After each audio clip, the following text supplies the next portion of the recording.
Livro Fonte Viva, Espírito Emmanuel, Psicografia, Francisco Cândido Xavier, capítulo 57, Apóstolos. Porque tenho para mim que Deus a nós, apóstolos, nos pôs por último como condenados à morte, pois somos feitos espetáculo ao mundo, aos anjos e aos homens. Paulo, primeira carta aos Coríntios, capítulo 4, versículo 9. O apóstolo é o educador por excelência. Nele residem a improvisação de trabalho e o sacrifício de si mesmo, para que a mente dos discípulos se transforme e se ilumine rumo à esfera superior. O legislador formula decretos que determinam o equilíbrio e a justiça na zona externa do campo social. O administrador dispõe dos recursos materiais humanos, acionando a máquina dos serviços terrestres. O sacerdote ensina ao povo as maneiras da fé em manifestações primárias. O artista embeleza o caminho da inteligência, acordando o coração para as mensagens edificantes que o mundo encerra em seu conteúdo de espiritualidade. O cientista surpreende as realizações da sabedoria divina criadas para a evolução da criatura e revela-lhes a expressão visível ou perceptível ao conhecimento popular. O pensador interroga, sondando os fenômenos passageiros.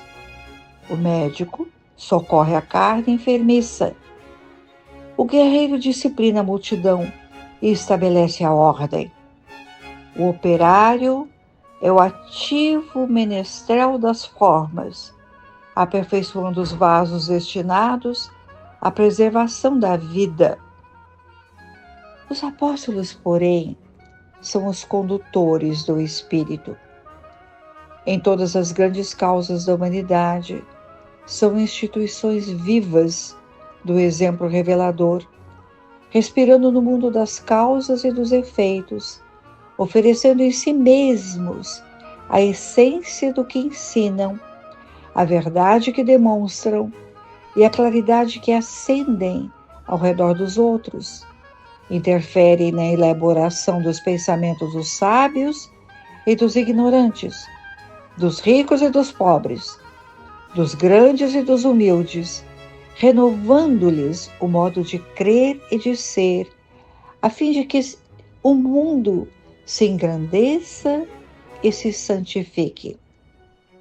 Nele surge a equação dos fatos e das ideias, de que se constituem pioneiros ou defensores, através da doação total de si próprios a benefício de todos.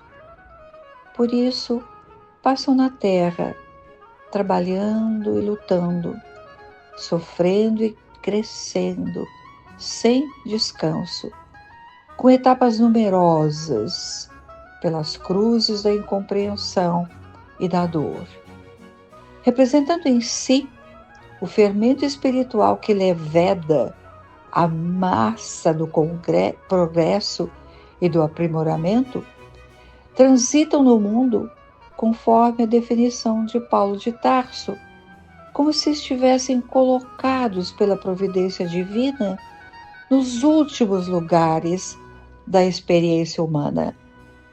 À maneira de condenados a incessante sofrimento, pois neles estão condensados a demonstração positiva do bem para o mundo, a possibilidade de atuação para os espíritos superiores e a fonte de benefícios imperecíveis para a humanidade inteira.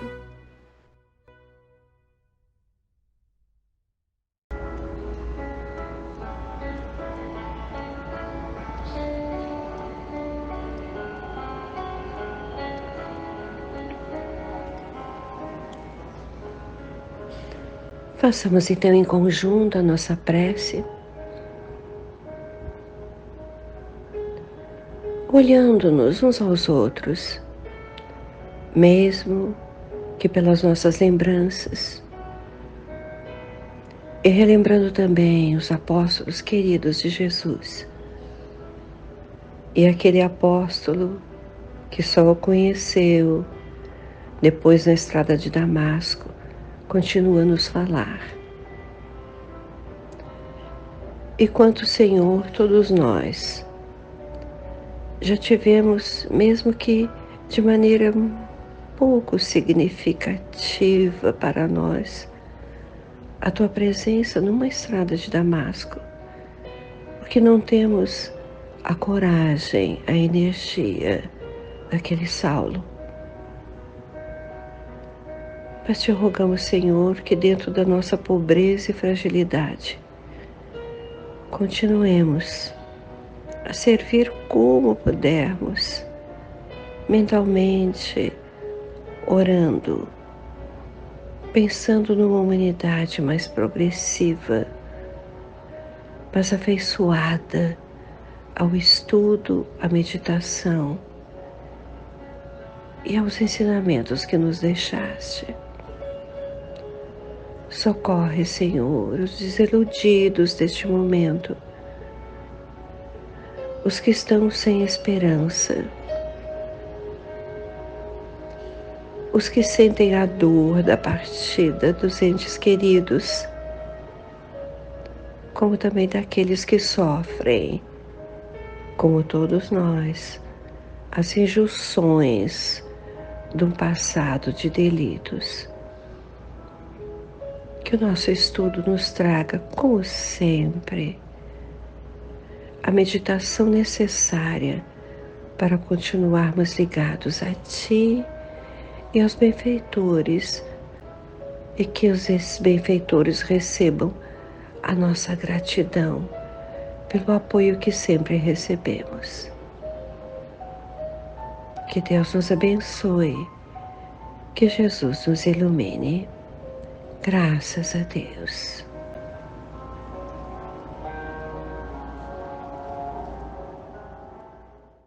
Penso que ouvimos nas cartas de Paulo muitas palavras de ânimo, de exaltação ao trabalho dos gentios, nas eclésias fundadas por ele.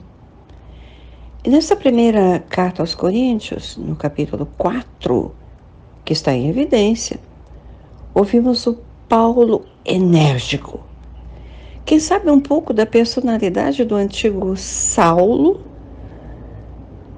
esse Paulo agora que adverte, que procura mostrar o lugar do apóstolo, com abnegação e humildade, mesmo quando esbofeteados, afrontados, perseguidos, como ele coloca na carta.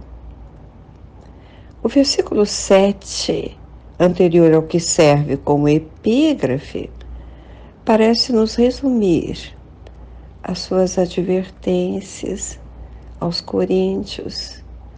Muitos deles estão arrogantes pela riqueza da cidade, convertida em centro comercial daquele tempo. E o que diz a advertência?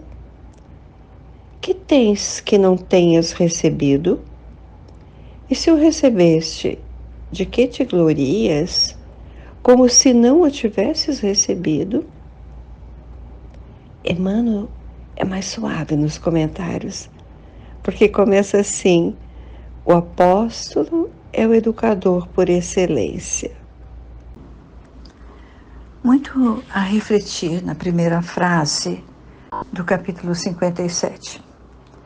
E ficamos pensando, quem é chamado de apóstolo? Por Paulo e depois chamado de apóstolo por Emmanuel.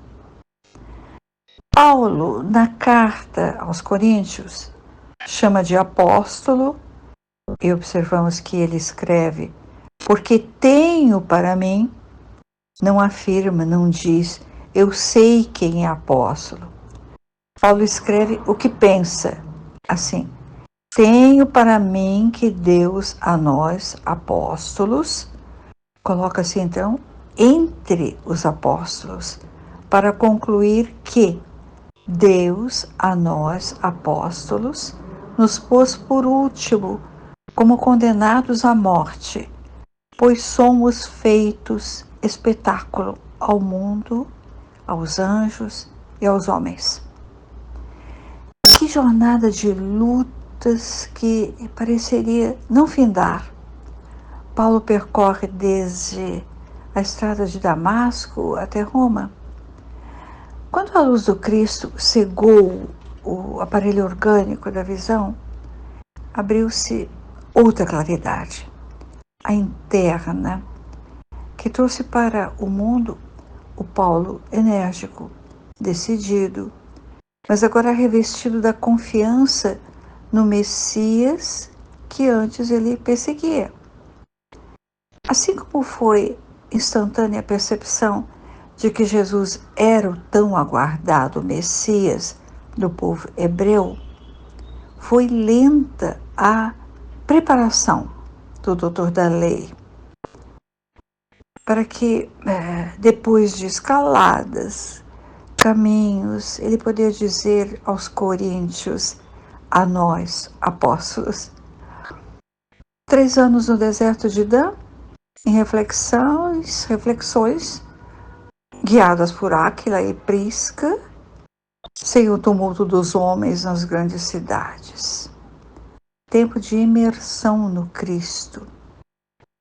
Depois, as decepções, a rejeição dos familiares e de antigos companheiros. Compreende que está só entre os homens. Quer falar então sobre Jesus aos homens que o poderiam compreender, mas a voz, anteriormente firme, autoritária, não consegue expressar tão facilmente e se expressar como antes. Era outro agora o objetivo, outro caminho. Foram décadas transcorridas por estradas poeirentas, montanhas, vales, rios e mares, para que chegasse a se considerar o apóstolo. E para nós, o apóstolo dos gentios, que exemplificava o que Cristo dizia. Também os profetas do Velho Testamento foram apóstolos a seu tempo, fiéis a Moisés como um homem, mas eram fiéis a Deus, o quanto fosse possível entender o Criador. Com Jesus, o mestre da Galileia, encontramos os discípulos, os aprendizes daquele que ensinava com amor. Eram os alunos quase analfabetos, sem instrução, alguns jovens como João e Tiago.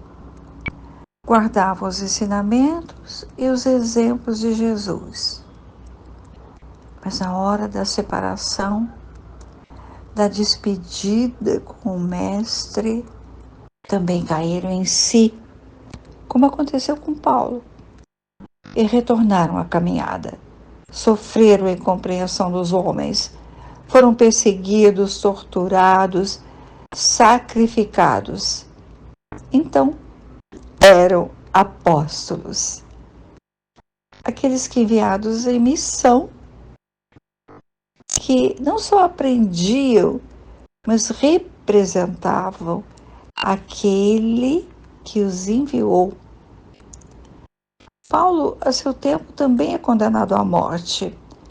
E diz na carta, somos feitos espetáculo ao mundo, aos anjos e aos homens.